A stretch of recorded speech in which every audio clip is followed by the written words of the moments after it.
Today, in honor of the X-Men finally entering the MCU, we got the Avengers from the MCU taking on the Fox X-Men. Who come out on top? Let's find out.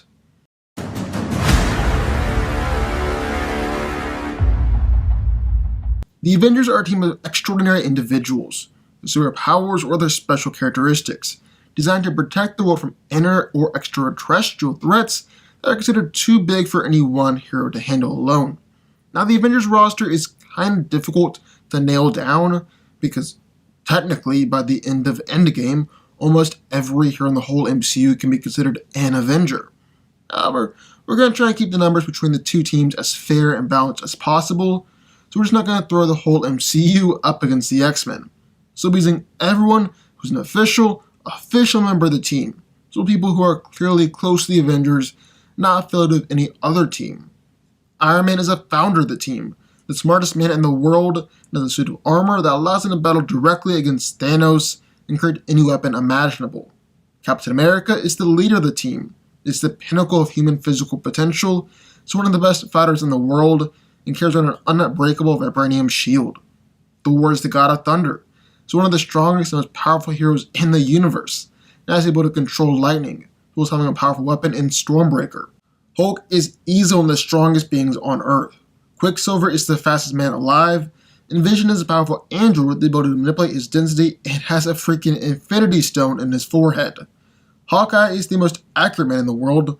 Black Widow is master spy and assassin. Falcon can fly with his high-powered jetpack, and Winter Soldier, another super soldier with a powerful vibranium arm. Just like Iron Man, War Machine has an immensely powerful suit of armor. Valkyrie is one of the most elite warriors in all of Asgard, and Okoye is one of the most elite warriors in all of Wakanda. Spider-Man has a proportionate speed, strength, and durability of a spider. Black Panther is a super soldier, nearly indestructible armor, and powerful vibranium tech. And Rocket Raccoon is a genius with an immensely powerful arsenal of alien weapons. Ant-Man has the ability to shrink down to microscopic sizes or grow up to over 100 feet tall. Wasp shrink down to microscopic sizes and fly. And Nebula is a master assassin feared throughout the universe. Scarlet Witch is an insanely powerful telepath with vast telekinetic powers. Doctor Strange is the Sorcerer Supreme, the most powerful sorcerer in the world. And Wong is right there by his side, another powerful sorcerer. Then, finally, we got Captain Marvel. She's as strong as Thanos, isn't fazed by Thanos' attacks, can fly at light speed, and is able to fire immensely powerful energy attacks. So, that's what we got in one corner, the Avengers. But, into the ring, the other corner, the X-Men. The X-Men were a team of mutants created to protect the world, as well as maintain peaceful human-mutant relations. For this video, we'll be using every single mutant who's been a member of the X-Men, and if they appeared in both the original and the revised timeline, we'll be using a composite version of the hero. Professor X is the founder of the team, one of the world's most powerful telepaths, being able to mentally speak, control, or paralyze others, as well as erase and restore memories. Magneto is another founding member of the team, and has the ability to manipulate magnetic fields to his will, as well as control any metallic object. Wolverine, also known as Logan, is a co-leader of the X-Men, and has retractable claws coated in adamantium, enhanced physical abilities, and an incredibly powerful healing factor. Mystique has the ability to alter appearance and transform into anyone that she wants. Beast has superhuman strength, speed, and animal-like claws, and Banshee has the power to create high-power sonic waves with his voice. Cyclops can fire powerful object blasts from his eyes. Sunspot can burst into flames on command, and Colossus is superhumanly strong, made out of a super tough organic metal. Storm has the ability to control and summon the weather at will. Angel has large bird-like wings that grant him the power of flight, and Havoc is the older brother of Cyclops and has the ability to generate strong plasma blast. Nightcrawler can instantly teleport, Shadowcat has the ability to phase through object or incoming attacks, and Negasonic Teenage Warhead possesses the mutant ability to detonate powerful atomic bursts from her body. Jean Grey is one of the most powerful telepaths in the universe, as well as having immensely powerful telekinetic ability. Blink can create dimensional warping portals to teleport herself and others, and Bishop has the power to absorb any nearby or incoming energy, then transform it and unleash that energy as a powerful blast. Quicksilver is able to move at super speed. He's actually the fastest man alive. Rogue can absorb the power and memories of any person with a mere touch, and Yukio, though a ninja, has the ability to control and manipulate electricity. Deadpool became a superhuman with a regenerative healing factor for the Mutant Workshop program, Warpath has superhuman strength, speed, durability, and senses, and Iceman has power to transform his body into ice and freeze anything around him. So who wins? Let's break it down. Now, Avengers vs. X-Men is one of the greatest fights out there, to the point where Marvel made a full comic series about it, and several tie-in comics as well. But today we're mixing it up a little bit, throwing the Avengers from the MCU up against the X-Men from Fox. Who's coming out on top here? Well, we're going to find out. Also, just need to clarify something before we get started. We'll be trying to use each character's most powerful versions, but if they've ever received any outside upgrades or temporary amps, well, they won't be giving them in this fight. Like Captain America won't be given Mjolnir, and Apocalypse granted some of them a power upgrade, but that was really just Angel, and isn't nearly as big a deal as Jean Grey in the Phoenix. She won't be in her Phoenix form for this fight, because that would just be unfair. She's just too powerful, both in the original and revised timeline, and would swing the fight too wildly in the X-Men's favor. However, there is a little caveat. Jean seems to have some innate connection to the Phoenix before she was even hit by that solar flare to receive the full Phoenix Force.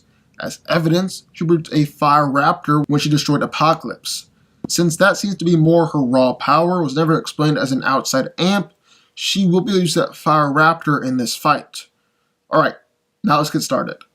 Now obviously both teams have an absolutely stacked roster for this video, as we're using every single member of the X-Men, then every single official member of the Avengers, and even then a few unofficial Avengers on top of that. My point in saying that is that because there's so many people on each of the two teams, honestly, some of these heroes aren't really going to do too much good in this fight. Like, look at Yukio. Never really showed much when she appeared for like 5 minutes in Deadpool 2, was never real impressive. Anybody on the Avengers roster could take her down. Same with Warpath. Never really showed anything remarkable enough to suggest that he won't lose to every single Avenger, either people like Black Widow or Hawkeye. You can't really say the same for the Avengers. Like, even the supposed weaker members have enough showings and impressive fights to make it clear that they're not going down easily. Black Widow's battle against Thanos' generals, as well as Falcon. Hawkeye's arrow is powerful enough to injure Loki and Iron Man. Nebula has staggered Thanos, and Rocket Raccoon has used about any weapon imaginable, so on and so forth. Now, with that being said, there are clearly different power levels in this fight. Like we just said, some people are just going to be plain useless, namely a few of the X-Men. From there, you get super soldiers who are just above normal humans. Captain America, Winter Soldier, Wolverine, Deadpool, Cyclops, Black Panther, Beast, so on and so forth. Now, the Avengers are clearly the better fighters here. I mean, they've literally just shown more skill in their fights. Only real contest would be someone like Mystique, possibly Deadpool or Wolverine, although they rely more on their healing factor than pure fighting skill. However, that being said, the X-Men are coming out on top. Because as great as the Avengers are, they're mostly super soldiers, normal humans with remarkable skills and abilities. The X-Men actually all have powers. Kitty Pryde is able to phase through any attack that comes her way, or phase people into the ground. Cyclops can fire his powerful optic blast, and has mastered the ricochet. Angel can fly and attack from the air, but most importantly, Wolverine and Deadpool are their healing factors. They're going to be virtually impossible to put down. Even though Cap or T'Challa will obviously last a super long time in the fight, they're not powerful enough to single-handedly put down Wolverine or Deadpool, while one well-placed stab and Wolverine and Deadpool can come out on top. So about the more mid-tier heroes? Well, then it swings in the Avengers' favor. They've got War Machine, Spider-Man, Valkyrie, Ant-Man, Wasp, even people like Quicksilver and Wong. Because the problem for the X-Men at this level is that while they got powerful abilities, they don't leave much in the way of durability.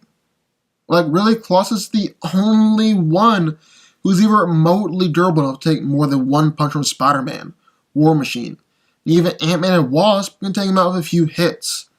Plus, these Avengers are super versatile as well. Like in the last round, the Avengers just had super soldier normal humans.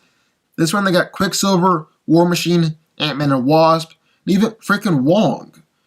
However, here's the catch.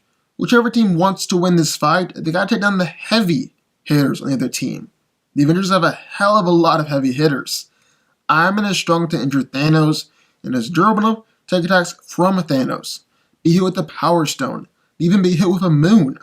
Also able to create just about any weapon that he can possibly imagine thanks to his nanotech armor. Thor is a legitimate god. He's just as strong as the Hulk, is durable to take the full force of a star, and is a skilled warrior with centuries of experience. He's also able to generate some of the biggest lightning blasts known to man. He's got Stormbreaker, which is able to use to actually kill Thanos. Hulk is insanely strong and durable, easily stronger and more durable than anyone on the X-Men team. Vision is also more durable than anyone on the other team, since his body is literally made out of vibranium. He can manipulate his density and simply phase through attacks. And oh yeah, got an Infinity Stone in his forehead.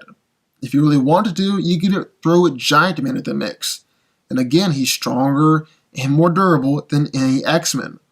Scarlet Witch arguably has the most raw power of everyone of the Avengers, saying that's how she did the absolute best in her 1-on-1 fight against Thanos. She's able to destroy an Infinity Stone and hold back a 5-stone Thanos, and is the only Avenger with any remote telepathic abilities. Doctor Strange easily has the most versatility out of anyone on either team, as with his magic, he's able to do literally anything that he wants, even to the point of manipulating, stopping, reversing time itself.